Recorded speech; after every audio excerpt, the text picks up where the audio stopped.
Илјана Радомировиќ. Господине Бачев, добро вечер. Добро вечер. Го слушавте мојот коментар и некако логично ми се нафрла едно прво прашање. Овој изминат период на оваа изборна кампања, каков впечаток остави кај вас? Па еве, сега веќе трет ден од официјалниот почеток на кампањата. И јас, да кажеме, во принцип, нормално е политичките партии да ги промовираат своите идеи, своите ставови во една кампања пред граѓаните, бидејќи се борат за нивните гласови. Но во прв момент, ако ги анализираме овие 3 дена од кампањата на, така условно да кажеме, на политичкиот противник, коалицијата предводена од Социјалдемократскиот сојуз, може да се каже дека тоа повеќе и не личи на некоја кампања, него тоа е веќе, јас слободно можам да кажам, една навреда за граѓаните на Македонија. Тие со тоа што го промовираат во јавноста, не баре македонскиот народ го третираат како некој, како малолетен и да не кажам некој потежок збор, бидејќи вие нивната кампања овие 3 дена се сведува на тоа дека Македонија е земја која што се наоѓа на дното, која што имала некаде околу 600.000 луѓе кои што живеат во сиромаштија, па имало околу 300.000 невработени, како што кажуваат. И сега се би било тоа во ред кога би го кажувале некои, да кажеме, политичари од СДСМ кои имат по 20 на години, да кажеме, кои се родиле 90-та година, сега имат 20 на години, не ги знаат состојбите. Но тоа го кажуваат, сега гледаме Бранко Црвенковски, Радмила Шекеринска и сега не баре тие се однесуваат како да не биле родени 90-та година, кога се постави темелот на таа сиромаштија, на таа беда која што почна Македонија и која што сега се прават напори да се извлече од, бидејќи многу тешко е кога ќе ја заглибете државата до едно дно. После со тие политики што ги водите чекор по чекор,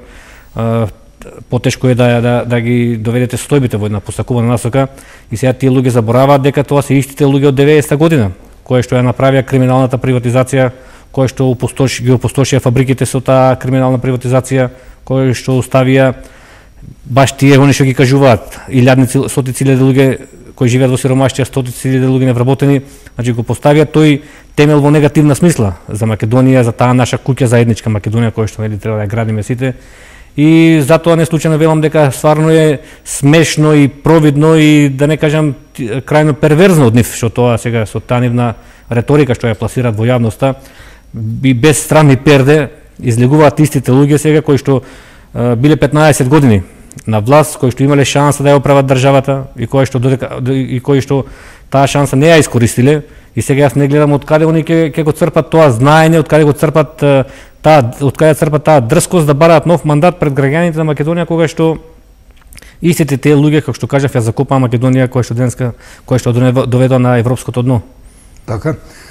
Како ќе оцените политичката реторика на Бранко Црвенковски, затоа што во неговиот речник не може да се спознае ништо политичко? Боксери, гонгови, фрлања, ракавици, пешкири, не знам што се, човек едноставно дојува впечаток како овој да е некој маркетиншки агент на некоја боксерска лига, на некоја врвна боксерска борба, каде што еве ќе се справат боксерите, па сега овој дава драматичен тон на се тоа што ќе се случува, доколку би се случил еден таков дуел помеѓу некои боксери. Па еве во таа насока јас можам да кажам дека добронамерно сите тие силни милиони евра што ги дават СДС на таа нивна агенција што им ја подготвува целата кампања, бидејќи сета таа реторика, целото однесување е резултат претходно една смислена стратегија што им ја креира агенцијата која имат најмено за овие избори, бидејќи познато е дека тие агенции ги водат тие кампањи на политичките партии, тие ги осмислуваат до детали, тие дури обично им кажуваат на тие говорници кога треба да се насмеат, кога треба да викнат, кога да го повишат тонот, каква реторика да користат, но очигледно ја утнале адресата овој пат, бидејќи ги гледам истите фрази од Црвенковски дека ова власт мора да замине, Македонија е загрозена, Македонија е поразена, се некои исти тие флоскули што ги слушаме 15 на години, и најдобронамерно можам да им кажам дека да си ги побараат парите од таа агенција, тие силни милиони евра што ги дадоа, за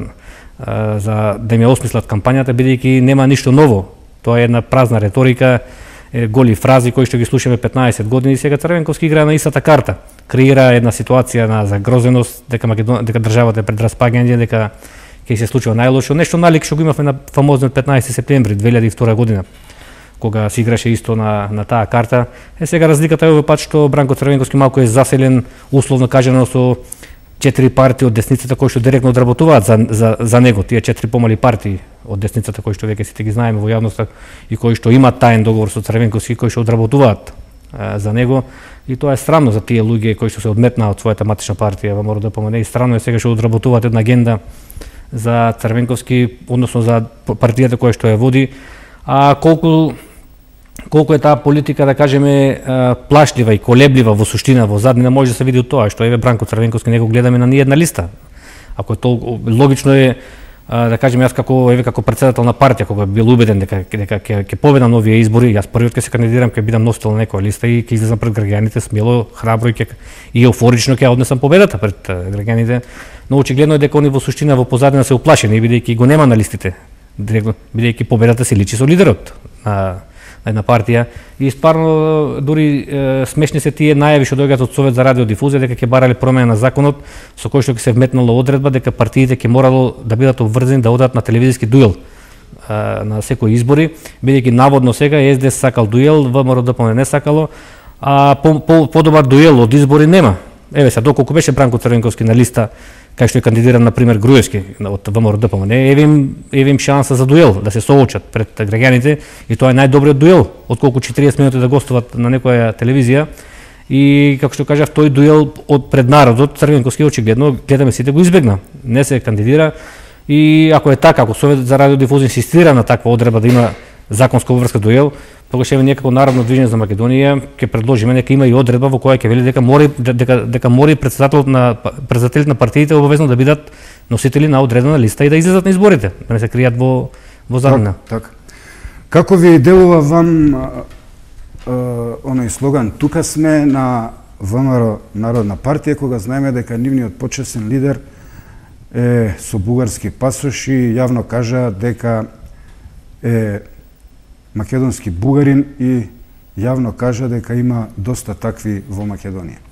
Па точно тоа што го велите Лјупчо Георгиевски, веќе не ја крие својата определба, он веќе Македонија јавно каже, јас сваќа како во државотворна смисла, не ја признава во етничка смисла, во национална смисла,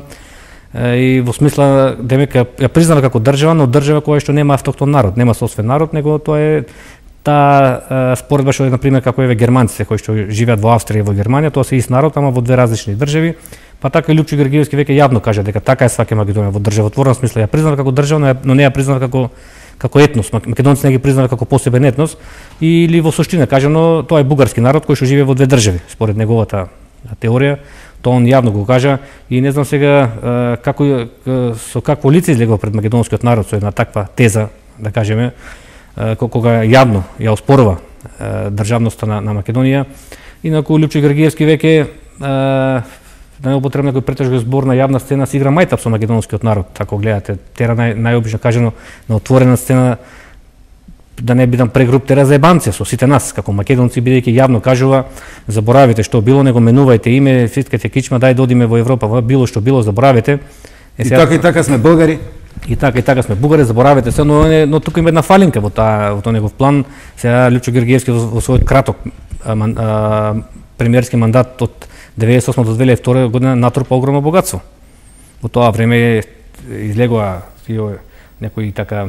информации некаде од 300 до 500 милиони евра. Тоа е една огромна сума на богатство кој што е направено во тоа време. И сега, да кажеме, гледате, он сето тоа сака да го заборави што се случило наназад, и самиот веќе кажува дека во Македонија не треба да шириме некаков патриотизам, во смисла да се сакаме државата, да ја сочуваме државата, да ги сочуваме